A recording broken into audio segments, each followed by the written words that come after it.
Ça a toujours été un plaisir pour nous de vous informer, Madame, Messieurs. Voici les grands titres de ce journal. Les communicateurs du gouvernement provincial du Lualaba participent à une formation de renforcement de capacité en communication. La dite formation a débuté hier, lundi 13 avril 2020 et prendra 3 jours. En santé, le ministre de la Santé en province a tenu une réunion ce lundi à l'hôpital de référence Mwangeji avec l'équipe de riposte contre la maladie à coronavirus. Les 2 points qui étaient à l'ordre du jour sont à découvrir dans ce journal.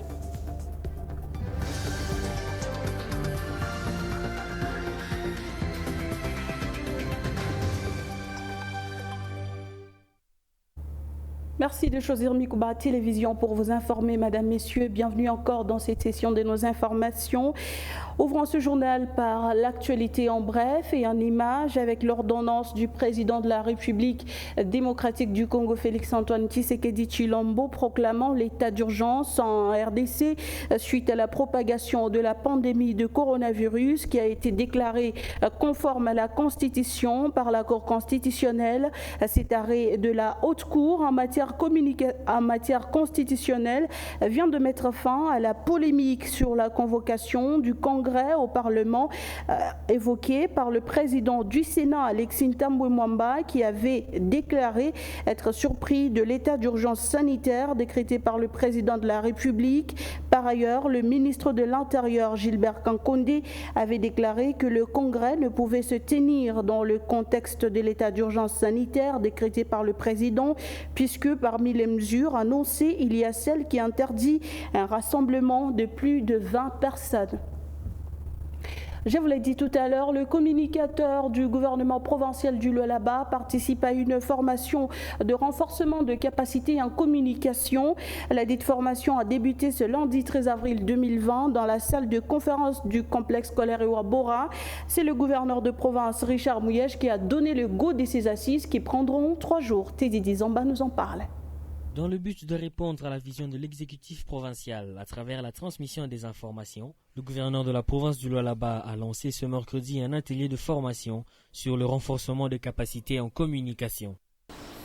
Après différentes visites de la ville, de sites de réalisation d'ouvrages, tous ont dit la même chose. Vous faites beaucoup de choses. On a comme l'impression que ce que vous faites n'est pas connu. Alors que nous communiquons. Je me suis dit alors qu'il y avait un problème. On communique, mais pas dans les normes. Les gens ont tendance à oublier que la communication est une science. Au cours de ces assises, les communicateurs du gouvernement provincial vont apprendre entre autres le traitement des informations pour éviter la cacophonie. Comment réagir, comment participer au débat? Tout cela s'apprend. La communication, c'est une science. On ne s'improvise pas. Il y a des gens qui ont des prédispositions, mais qui ont besoin d'apprendre pour être de bons communicateurs. L'objectif est si simple. Au bout de cette session de formation qui va s'étendre sur 3 jours, chaque acteur de la communication provinciale pourra ainsi situer son rôle dans l'engrenage de l'exécutif, souhaite le gouverneur Richard Mouyej. Parlons de la santé dans ce journal. 6 nouveaux cas confirmés de coronavirus ont été enregistrés ce lundi 13 avril en République démocratique du Congo. Actuellement, le cumul des cas est de 241, dont 20 décès.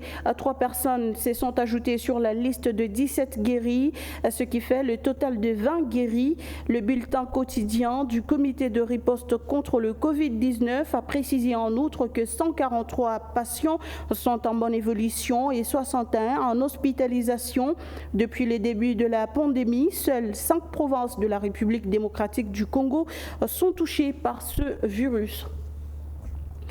On revient en province. Le ministre de la Santé en province a tenu une réunion ce lundi 13 avril 2020 à l'hôpital de référence Mwangeji avec l'équipe de riposte contre la maladie à coronavirus.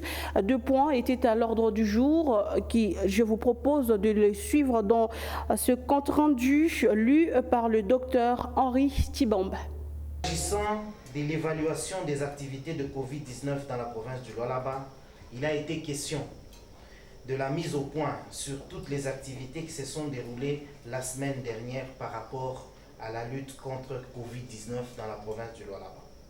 Suite à l'appel du gouverneur de la province par rapport au fonds de solidarité à la riposte au Covid-19, quelques entreprises de la place sont venues à la rescousse de la province.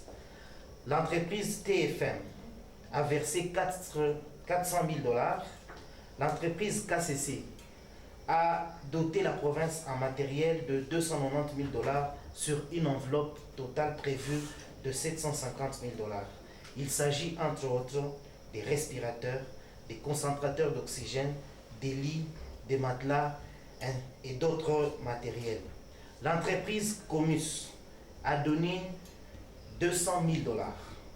L'entreprise Sicomi a donné une enveloppe de 500 000 $ et du matériel qui couvre une somme de 100 000 $. Il s'agit entre autres des équipements de protection individuelle, des masques et des thermomètres laser. La firme pharmaceutique Promet a donné 500 litres de glycosé 10% et 75 litres de l'alcool éthylique à 70%.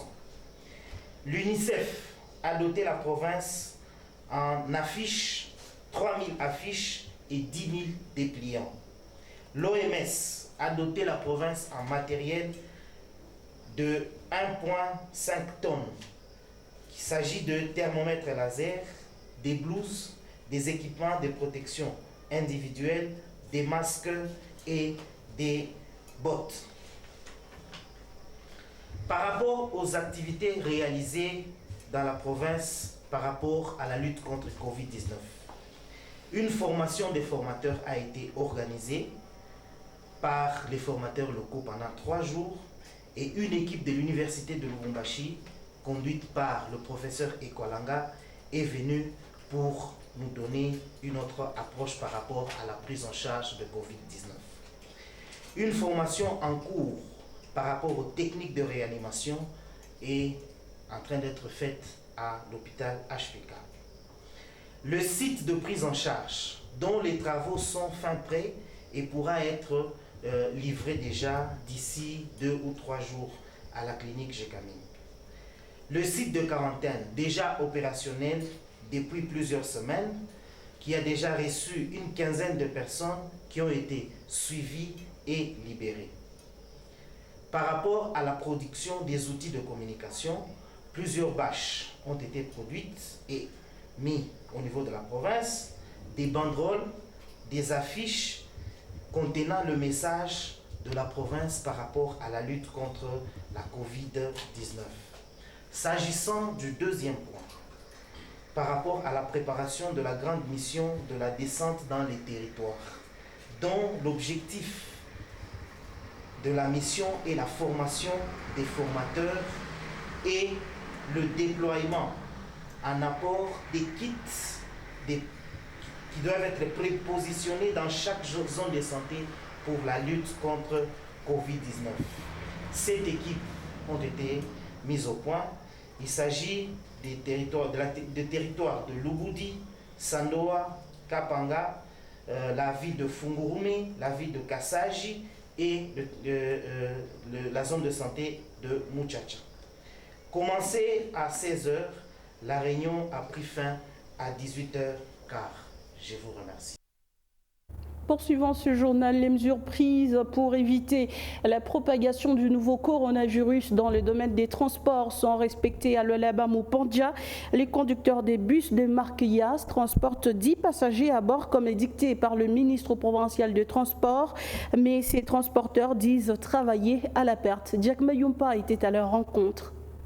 Le secteur des transports à Lualaba-Mupanja est fragilisé par les mesures d'hygiène à ces jours. Pour les conducteurs, depuis l'avènement de la pandémie, tout est devenu difficile et n'y savent s'en sortir au regard des mesures édictées par les autorités. Si on avait 10 personnes, 11 personnes, mes chauffeurs. Maintenant, on a dû retrouver parce que mon toit est mototo yaki. Donc bale bantu baleta juu kusema sécuriser bintu na bantu na malari shitubambi. Nous transportons 10 personnes par course. Maintenant, le problème se pose avec les mamans qui se promènent avec leurs enfants. On ne sait pas transporter une telle personne pour éviter le surnombre. Asa ojiste batoto batanza kubakia kuma nyumba uswata hapana juu mtu anataka kulubumbashi na batoto yake kwake ni kukolwezi asa atafanya juu wale watoke batembee. Pour qu'il y ait équilibre, le gouvernement devait suspendre certaines taxes pour leur permettre de bien exercer, tout en respectant les mesures d'hygiène pour empêcher la chaîne de contagion du Covid-19. J'ai retrouvé comment on avait presque il est franc ile utapata ile 9000 francs yote ipo naishia munjia. Pour nous, les conducteurs de Noah, c'est 6 passagers et nous respectons cela. Mais il y a trop de taxes à payer. Comme nous qui sommes sur l'axe Lualaba-Kolwezi, nous gaspillons tout notre revenu sur les barrières et du coup, on est perdant.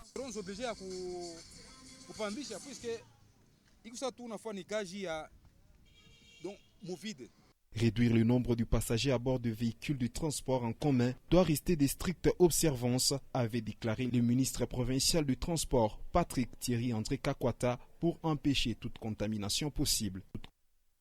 Et puis pour arriver à limiter la propagation du Covid-19, les efforts de tous sont nécessaires. À Lualaba Mupandja, par exemple, les tenanciers des boutiques et même les associations des motocyclistes ne sont pas du reste. Tous contribuent à la démarche menée par le gouvernement provincial du Lualaba dans la lutte contre le Covid-19. Jack Mayumpa nous en parle encore. Nous sommes à une trentaine de kilomètres de la ville de Kolwezi, précisément à Lualaba Mupandja. Ici, tout le monde est bien informé sous la pandémie du Covid-19. Personne ne souhaite que cette pandémie puisse faire son entrée en province. Devant des boutiques, alimentation et cabines téléphoniques, des bornes et fontaines y sont placées pour le lavage de mains. Dans le secteur de transport, une équipe est sur le terrain pour faire respecter les mesures prises par le gouvernement, notamment celle de la réduction du nombre de passagers. Sur place, un motocycliste a été intercepté pour avoir transporté plus d'un passager alors que la pratique est interdite.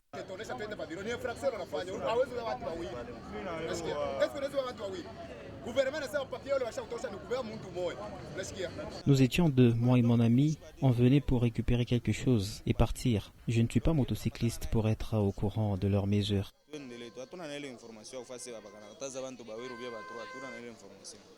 Pour les coordinateurs de la 5 Lualaba, certains motocyclistes ne respectent pas les mesures édictées et sont arrêtés pour servir d'exemple aux autres.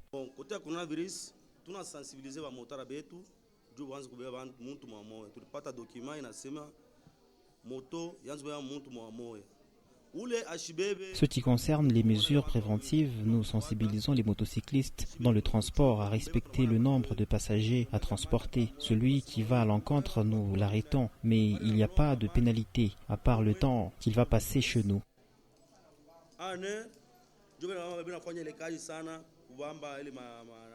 À tout un chacun des habitants et transporteurs de respecter les mesures barrières au Covid-19, renchérit les coordinateurs de la 5O. Après les hôpitaux Bwangeji et HPK, ce lundi 13 avril 2020, la société Valley a offert une grande quantité d'eau pure Valvita à la police, l'armée ainsi qu'à l'orphelinat Maman Tabita. Ibrahima Chaka nous fait le point. Dans son élan de solidarité, la société Valley, à travers sa marque d'eau Valvita, vise les hommes et les femmes qui sont en ligne de front pour garantir la paix, la sécurité et la santé des Lualabais.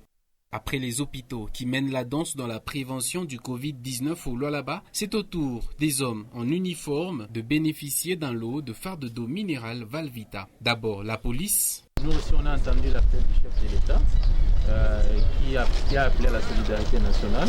Nous avons voulu apporter à l'armée et à la police qui fait un travail énorme pour la sécurisation du pays et pour faire respecter les lois. Ensuite, les forces armées de la République démocratique du Congo à travers l'état-major du 622e bataillon basé à Kolwezi. L'hôpital orthodoxe ainsi que les 2 maisons de l'orphelinat Maman Tabita ont également bénéficié de cette ressource vitale de la part de la société Valley.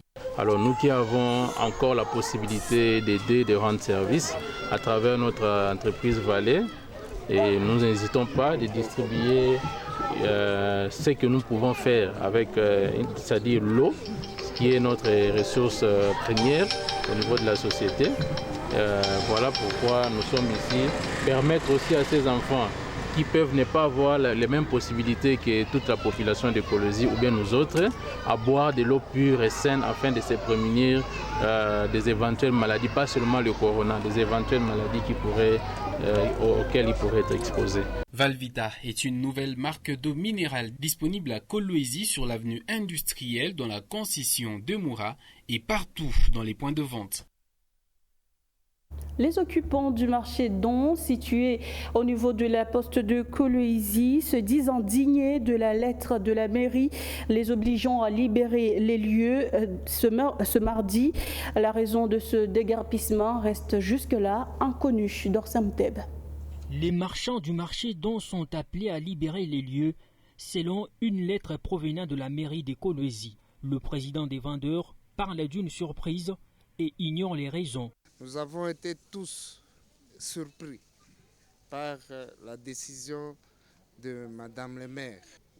Jusque-là, on ne connaît pas le mobile qui a motivé Madame le maire d'écrire sa lettre. Un coup dur pour ces occupants du marché Don qui plaident pour une mesure de clémence malgré que les raisons de leur déguerpissement restent jusque-là inconnues. On n'a pas de démarche, on interpelle seulement Madame le maire. L'État a le devoir d'encadrer et de sécuriser tout le monde. Donc Madame le maire n'est pas la seule Congolaise qui peut remplir le Congo.